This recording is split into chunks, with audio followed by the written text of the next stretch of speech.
Record পরিমাণ বৃষ্টিতে প্লাবিত হয়েছে খাগড়াছড়ির গ্রাম থেকে শহর। বৃহস্পতিবার ভোর থেকে বন্যার পানি ঢুকতে শুরু করে খাগড়াছড়ির বিভিন্ন এলাকায়। ডুবেছে প্রায় ৮০ থেকে ৯০টি এলাকা।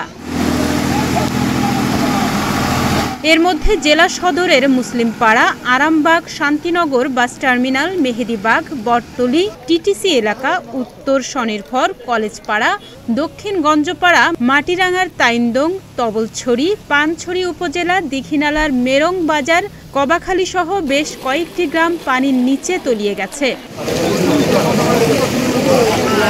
বন্যায় সকাল থেকে খাগড়াছড়ির সাথে রাঙামাটির সাজেক, লংগদু, বাঘাইছড়ি সড়কের যান চলাচল বন্ধ হয়ে যায় খাগড়াছড়ি থেকে দূরপাল্লার যানবাহন চলাচল ব্যবস্থাও।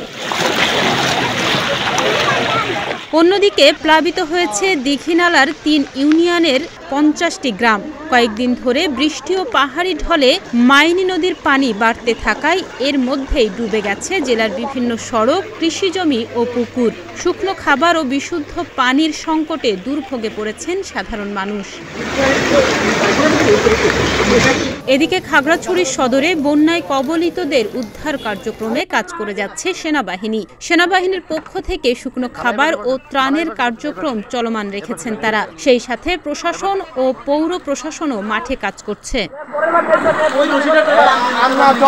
এছাড়া যুব রেড ক্রিসেন্ট সদস্য, বিভিন্ন স্বেচ্ছাসেবী সংগঠন, শিক্ষার্থী ও মানবিক সংগঠনের সদস্যরাও মাঠে কাজ করছে। এদিকে দুর্গতদের মধ্যে রান্নার খাবার বিতরণ করছে জেলা বিএনপির নেতাকর্মীরাও।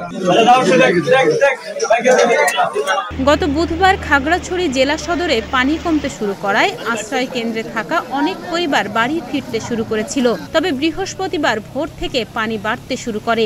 সকালেই আকস্মিকভাবে শহরের ভেতরে প্রবেশ করে বন্যার পানি। জেলা প্রশাসক জানান, খাগড়াছড়ি পৌরসভা সহ পুরো জেলায় ১০০টি আশ্রয় কেন্দ্র খোলা রাখা হয়েছে। আশ্রিতদের জন্য শুকনো খাবারের ব্যবস্থা করা হয়েছে। বন্যা কবলিত মানুষের জন্য দ্বিতীয়বারের মতো ৯০ মেট্রিক টন খাদ্যশস্য বরাদ্দ দেয়া হয়েছে। ডেস্ক রিপোর্ট, প্রতিদিনের বাংলাদেশ।